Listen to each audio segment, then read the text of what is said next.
Media फारच पुढे गेलाय. त्यांनी युतीची घोषणाच केली.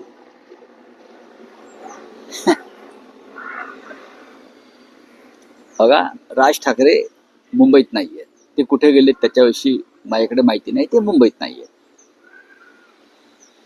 आणि नक्कीच त्यांनी एक हात पुढे केलेला आणि त्याला प्रतिसाद माननीय उद्धव ठाकरे यांनी दिला.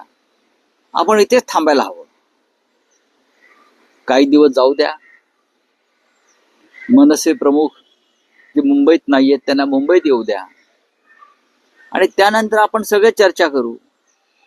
रोज याच्यावर चर्चा करून कशा करता त्या विषयाचं गांभीर्य घालवायचं आहे ना. लोकांच्या मनातल्या भावना आहेत. विषय तर जिवंत ठेवावा लागेल ना. तुम्ही जिवंत ठेवत राहा ना. हा विषय जिवंतच राहणार. उद्धव ठाकरे व राज ठाकरे यांच्यामध्ये जे नातं आहे त्यासाठी कोणी राजकीय व्यक्तीची गरज नाही त्यांच्यामध्ये येऊन चर्चा करण्याची किंवा अन्य कोणाची गरज नाही. या दोघांचं नातं काय आहे हे मी सुद्धा अनेक वर्ष त्या प्रवाहामध्ये आहे ना, दोन्ही बाजूला. आणि मला माहिती आहे ना त्यांच्या भावना एकमेकांविषयी काय आहेत, कुटुंबात त्यांच्या भावना काय आहेत. या सगळ्याची जाणीव मला सुद्धा आहे. राजकारणामुळे अशी नाती तुटत नसतात, हे लक्षात घ्या. आणि माननीय उद्धव ठाकरे हे कमालीचे सकारात्मक आहेत. कमालीचे म्हणजे कुठपर्यंत?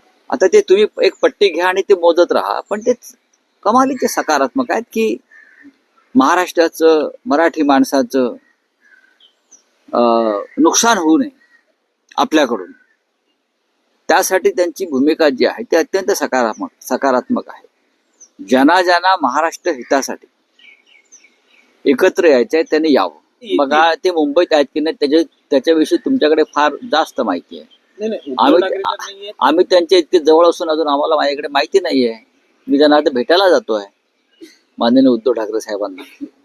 त्यांची माझी आता अपॉइंटमेंट आहे थोड्या वेळाने. आम्ही भेटतोय. सकाळीच त्यांची माझी चर्चा झाली. तुम्हाला लंडनला जावं लागेल बरं का.